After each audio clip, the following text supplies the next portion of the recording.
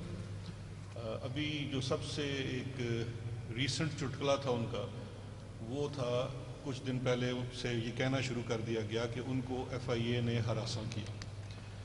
تو میرا خیال ہے کہ وہاں سے بات شروع کرتے ہیں. FIA نے شہباز شریف صاحب کو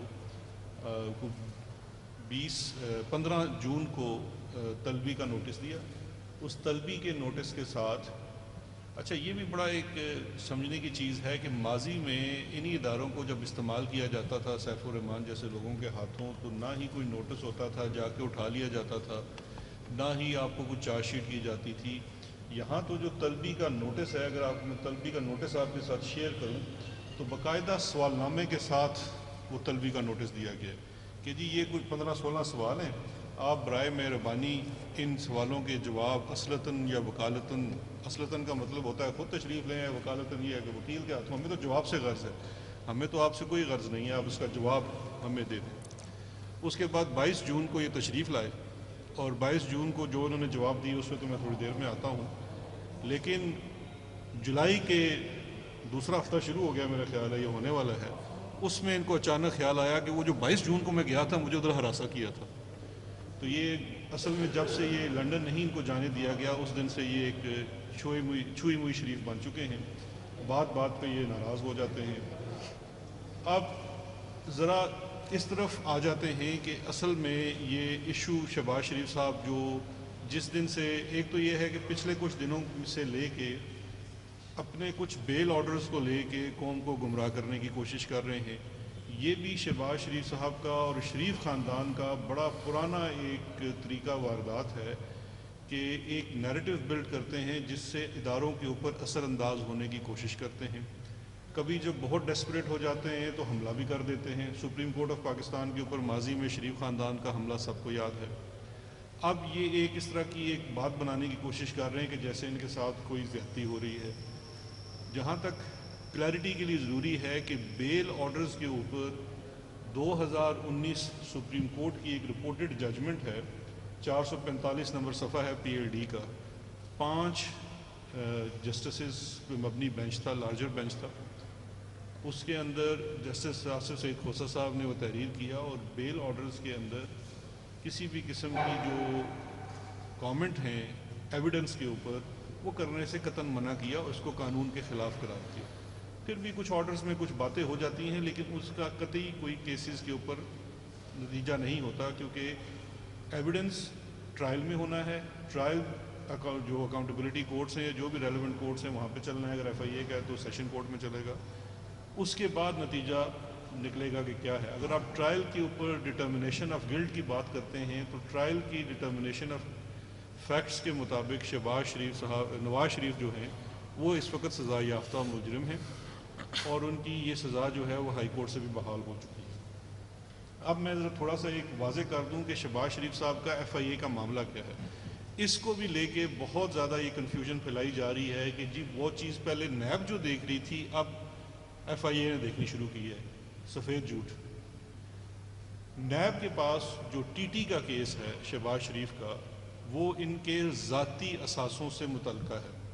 شہباز شریف اور ان کے خاندان یعنی کہ سلیمان اور حمزہ اور ان کے بیگمات، ان کے ذاتی اثاثوں میں 7 ارب روپے کا اضافہ ہوا اور وہ تقریباً 95-96% جو اضافہ ہے وہ محض TT کی وجہ سے ہے، اور ان میں سے ایک TT بھی اصلتاً نہیں ہے۔ وہ تمام کی تمام بے نامی ٹرانزیکشنز باہر سے لا کے دکھائی گئی ہیں، کوئی TT بھیجنے والا اس ملک میں کبھی گیا ہی نہیں۔ یہ ان کے ذاتی اثاثوں کا کیس ہے۔ 7 ارب روپے کا اضافہ ہوا، اس کو آج تک ایکسپلین نہیں کر پا رہے۔ وہ کیس اکاؤنٹیبلٹی کورٹ میں چل رہا ہے، اس میں ایسٹ بیونڈ مینز کا وہ کیس ہے اور اس کے ساتھ منی لانڈرنگ کا ان کے اوپر چارج ہے۔ FIA کا جو یہ مقدمہ ہے، FIA کا جو مقدمہ ہے یہ اس سے مختلف ہے، صرف ملزمان اور طریقہ واردات ملتا جلتا ہے جس کی وجہ سے کنفیوژن پھیلائی جا رہی ہے۔ یہ FIR 39/2020 ہے۔ اس FIA کے مقدمے کے مطابق شہباز شریف صاحب کے اور ان کے خاندان کی 2 شوگر ملیں، رمضان شوگر مل اور العربیہ شوگر مل، اس کے 14 ملازمین اور اس میں سے ایک فوت شدہ ملازم بھی ہے جو کہ فوت ہو چکا ہے، لیکن اس کے نام اس کی وفات کے بعد بھی اس کا اکاؤنٹ آپریٹ ہوتا رہا اور اس اکاؤنٹ میں منی لانڈرنگ ہوتی رہی۔ ان 14 اکاؤنٹس کی تفصیل بھی دی گئی ہے اس FIR کے اندر۔ یہ ملازمین کوئی بڑے لیول کے ڈائریکٹرز نہیں ہیں، اس میں چپڑاسی ہیں، ڈرائیورز ہیں، PNs ہیں، آپ کے اسسٹنٹ مینیجرز ہیں، کیشیئرز ہیں۔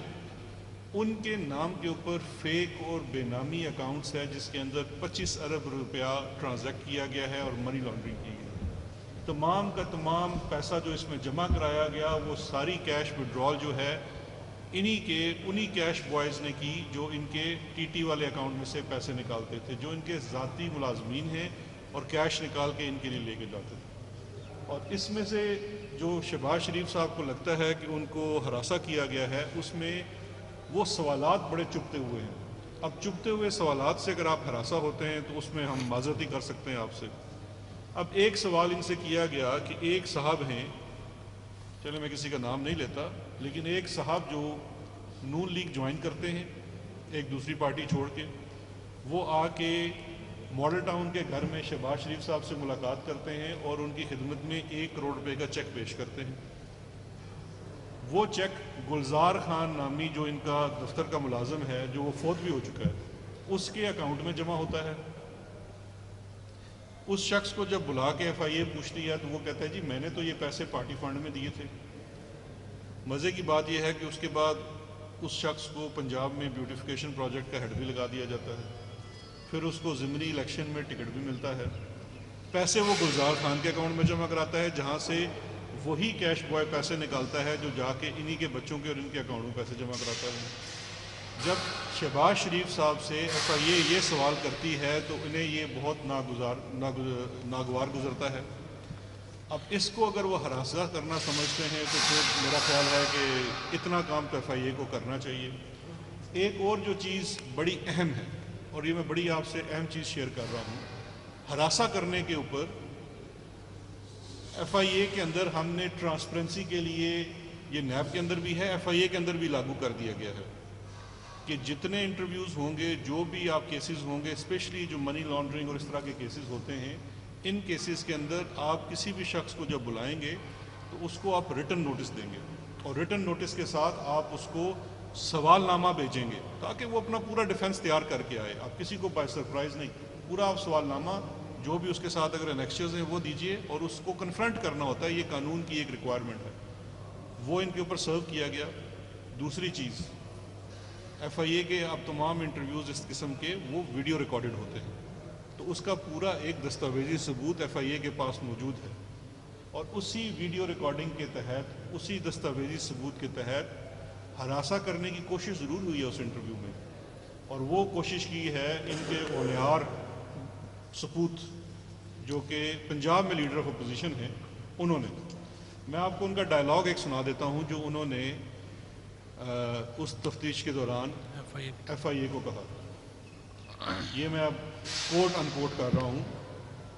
جب حمزہ شہباز صاحب سے سوال کیے گئے ان کی ٹرانزیکشن سے متعلقہ, ان کی منی لانڈرنگ سے متعلقہ, ان کے بینک اکاؤنٹ سے متعلقہ, اور یہ کہا گیا کہ جی اگر دیکھیے آپ سلمان شہباز یہاں نہیں ہیں تو آپ بھی تو ڈائریکٹر ہیں, آپ جواب دے سکتے ہیں کیونکہ آپ نے تو ریکارڈ دیکھ کے جواب دینا ہے, ریکارڈ آپ کے پاس ہے.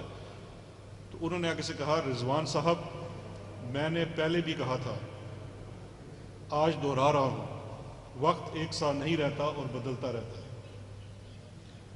یہ ہوتی ہیں دھمکیاں, اور یہ تو ان کو چونکہ ان کو وراثت میں ملی ہے اداروں کو دھمکانا. ان کے ابا جان جسٹس قیوم کو فون کرتے ہوتے تھے, ان کے تایا جان نے سپریم کورٹ پہ حملہ کروایا تھا, اور اس طرح کی بہت ساری یہ وارداتیں کرتے ہیں, ویڈیوز بنا کے ججوں کو بلیک میل کرتے ہیں. تو اسی سلسلے میں انہوں نے یہ حرکت بھی وہاں پہ کی, لیکن ایف آئی اے ایک پروفیشنل ادارہ ہے, انہوں نے بھی اس چیز کو درگزر کیا اور کہا جی آپ ان سوالوں کا جواب دے دیں, ابھی بھی نہیں ہے تو بعد میں دے دیں. کوئی ایک سوال کا جواب نہیں دیا, اور اس کے بعد 2 جولائی کو دوبارہ ایف آئی اے کے قانون کے تحت ان کو شو کاز نوٹس ایشو کیا گیا ہے, کیونکہ آپ اس وقت سوالوں کا جواب نہیں دے رہے ہیں, تو تاکہ ہم یہ چیز ایک ثبوت میں لے آئیں اور پھر اس کیس کو آگے فائل کر دیں. اب بہتر یہ ہوگا کہ شہباز شریف صاحب بار بار جو یہ دہراتے ہیں کہ میں نے 1 روپے کی اور 1 ڈھیلے کی کرپشن نہیں کی, اس کے بجائے بڑے سیریس ایلیگیشنز ہیں, سیریس کیسز ہیں, شواہد موجود ہیں, ٹرائل چل رہا ہے, اس کے جوابات دیں. لندن بھاگنے کی کوشش نہ کریں, چاہے وہ جتنی مرضی انگلی ہلا لیں, ہم نے ان کو اس ملک سے باہر نہیں جانے دینا ہے. ان کا مقدمہ ایک چل رہا ہے, دوسرا بھی انشاءاللہ چلے گا, اور ان کو ان کے جوابات دینے ہی ہوں گے. Thank you.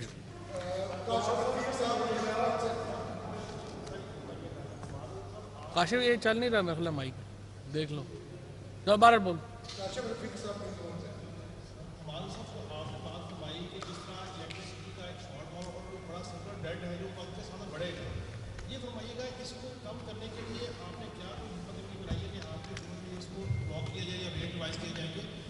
شہزاد اکبر صاحب میرا ایک کویشچن ہے کہ اب تک جو بھی لٹیگیشن ہوا اپوزیشن کی جانب میں, اوپر ریکوری کے حوالے سے کیسز ڈاکومنٹس کے حوالے سے ایز اے لائر اور آپ سارے معاملے کو دیکھ رہے ہیں، آپ کس حد تک شور ہیں کہ ان سے کوئی ریکوری ہو جائے گی اور جو ہے قوانین نکل نہیں جائیں گے یا عدالت سے ملا ہو جائیں گے، یا اب تک اگر کوئی سالڈ ریکوریز ہو چکی ہیں تو آئندہ سے کیا کریں؟ جی، آپ کا سوال ہے گردشی قرضوں کے حوالے سے اور حکومت کی کیا حکمت عملی ہے کہ ہم نے اس کو کیسے ختم کرنا ہے.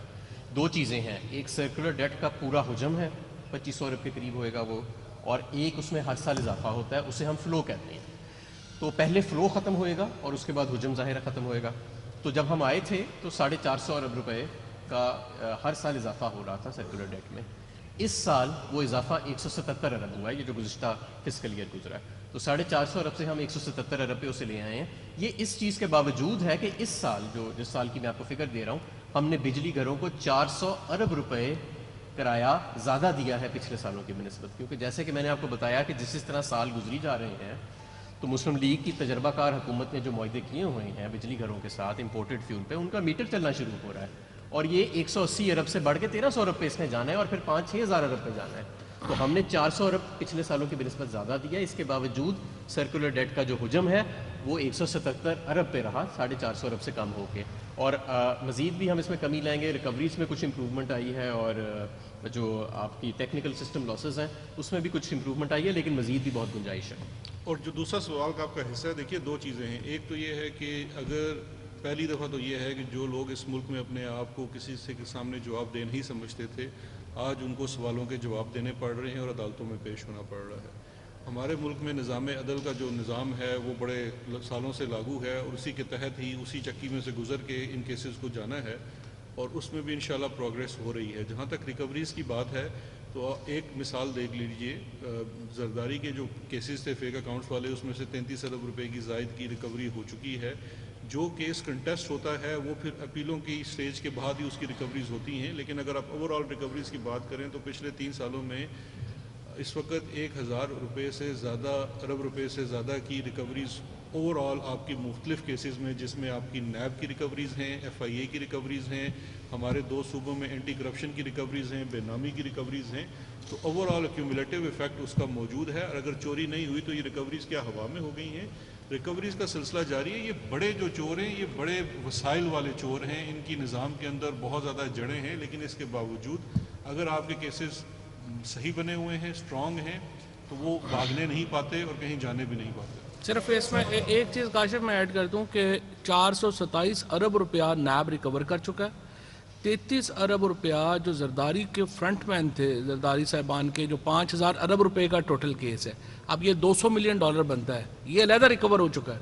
سو یہ نہیں ہے کہ ریکوریز نہیں ہو رہی. 427 ارب روپیہ نیب جو ہے وہ اب تک ریکور کر چکا ہے. لیکن یہ جو 5-7 بڑے کیسز ہیں نا، جو پرائم منسٹر صاحب ہمیشہ اسی لیے ایمفیسس کرتے ہیں کہ یہ جو نواز شریف کا کیس ہے، زرداری کا کیس ہے، یہ 10 کیسز جو اس کے اوپر میڈیا کی زیادہ نظر ہے، جب تک اس کے اوپر یہ دیکھیں نا، اب یہ جو ضمانتیں ہیں جس طریقے سے یہ لوگ پھر اب یہ شہباز شریف جو ہیں، جو بھی آپ نے شہزاد اکبر صاحب کی بری بات سنی، وہ تیار ہی نہیں ہے آ کے جواب دینے کو، لیکن وہ باہر پھر رہے ہیں. اس سے لوگوں کا ایک اعتماد جو ہے وہ اس پہ مجروح ہوتا ہے. میرا 2 پارٹ کوسچن ہے جی فواز صاحب. پہلا میرا کوسچن آپ سے ہے، اس کے بعد جی مذہب اکبر صاحب، ویسے آپ دونوں دوسرے سوال کا جواب دے سکتے ہیں. پہلا سوال سر آپ کا ایک ٹویٹ تھا بار کہ میاں شہباز شریف کا جیل سے باہر ہونا ایک مذاق ہے. تو سر اس مذاق کو سنجیدہ کب لیا جائے اور اس مذاق کا ذمہ دار آپ کس کو سمجھتے ہیں؟ نمبر 1. اور سر دوسرا سوال ابھی آپ نے بھی فرمایا کہ یہ جو انہوں نے میاں شہباز شریف کا کہا کہ مجھے ہراساں کیا گیا، میری تبلیغ کی گئی، پھر آپ نے کم سے کم میرے لیے یہ خبر ہے کہ ایف آئی اے کے پاس ساری ریکارڈنگ ہوتی ہے. سر یہ جو اور پھر لوگوں میں ایک پرسیپشن ہے کہ لوگ اکثر آپ فڑوں پہ بیٹھ کے بات کرتے ہیں، اتنے عرصے سے ہوا نکلا کیا؟ تو سر ہائی پروفائل جو کیسز ہیں، جو میرا بیسک کوشچن ہے، ہائی پروفائل جو کیسز ہیں، اس کی پاسبلٹی ہے کہ ان کو لائیو دکھایا جا سکے تاکہ لوگوں کو پتہ چلے کہ ہو کیا رہا ہے؟ میں تو ویسے حق میں ہوں، میں تو ویسے پورا آپ کے حق ہوں. میں تو شہزاد اکبر صاحب شاید لیگلی پتہ نہیں اس کا کیا بنے گا، لیکن یہ لائیو چلنے چاہیے. پرسیپشن کے حساب سے تو یہ بالکل لائیو چلنے چاہیے، کیونکہ جو اندر یہ باتیں کرتے ہیں وہ نظر آنی چاہیے قوم کو کہ وہ کیا باتیں ہیں.